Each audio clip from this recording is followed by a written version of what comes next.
إن الحمد لله نحمده ونستعينه ونستغفره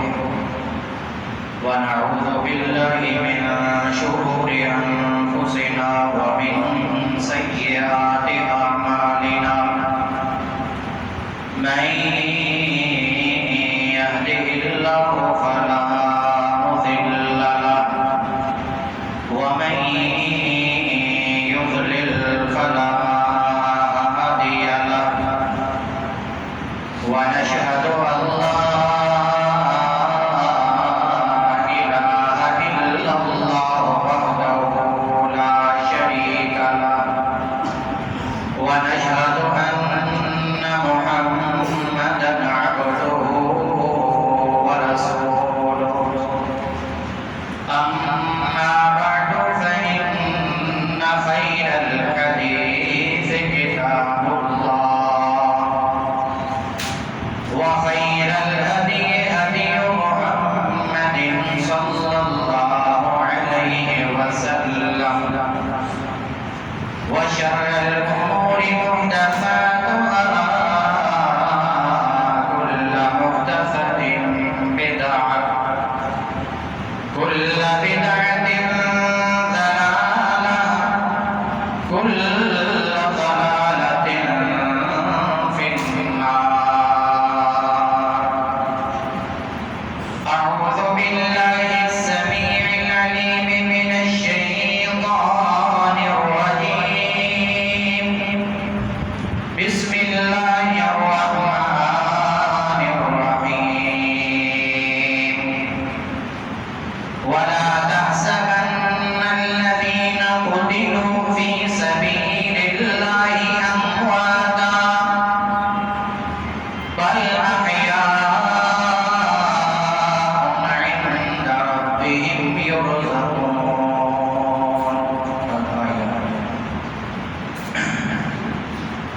ہر قسم کی تعریف اور حمد و ثنا اللہ ذو الجلال والاکرام کے لیے بے شمار درود و سلام امام الانبیاء سید الاولین والآخرین امام اعظم محمد رسول اللہ صلی اللہ تعالی علیہ وسلم کی ذات مقدسہ مطالعہ پہ جن کی ذات مقدسہ کے ذریعے اللہ رب العالمین نے ہمیں صراط مستقیم والا راستہ نصیب فرمایا ہے۔ قرآن مقدس کی اس آیت کے اندر اللہ رب العالمین فرما رہے ہیں وَلَا تَحْسَبَنَّ الَّذِينَ قُتِلُوا فِي سَبِيلِ اللَّهِ أَمْوَاتًا،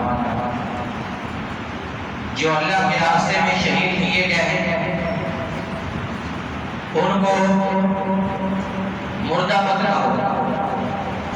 بل احیاء، بلکہ وہ زندہ ہے۔ اور سورۃ البقرہ کے اندر اللہ رب العالمین نے فرمایا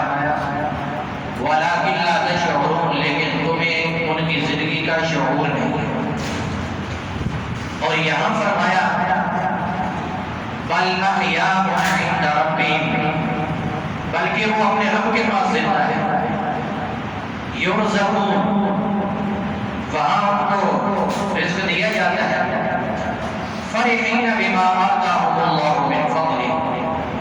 جو اللہ نے انہیں اپنے فضل سے دیا ہے وہ اسے خوش ہیں۔ اللہ کے نبی صلی اللہ تعالی علیہ وسلم کے اوپر اللہ نے یہ آیت نازل کی، اور اس آیت سے ہمیں یہ پتہ چلتا ہے کہ جو شہداء ہیں اللہ کے راستے میں شہید کیے گئے ہیں ان کا ایک مقام و مرتبہ اور شان و عظمت اور کمال اور رتبہ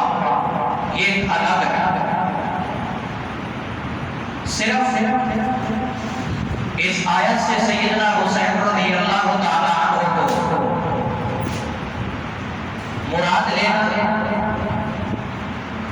اور ان کے بارے میں بتلانا یہ ناانصافی ہے،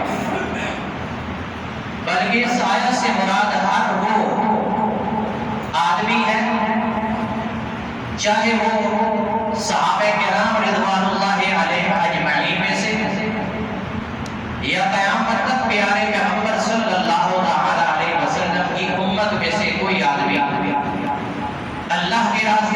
لڑتے لڑتے شہید ہو جائے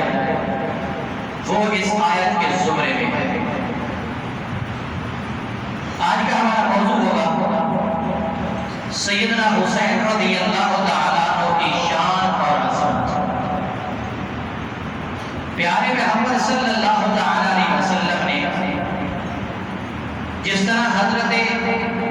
حسن رضی اللہ تعالیٰ عنہ کی طرف سے عقیقہ کیا، اسی طرح سیدنا حسین رضی اللہ تعالیٰ عنہ کی طرف سے بھی اللہ کے نبی صلی اللہ تعالیٰ علیہ وسلم نے عقیقہ کیا۔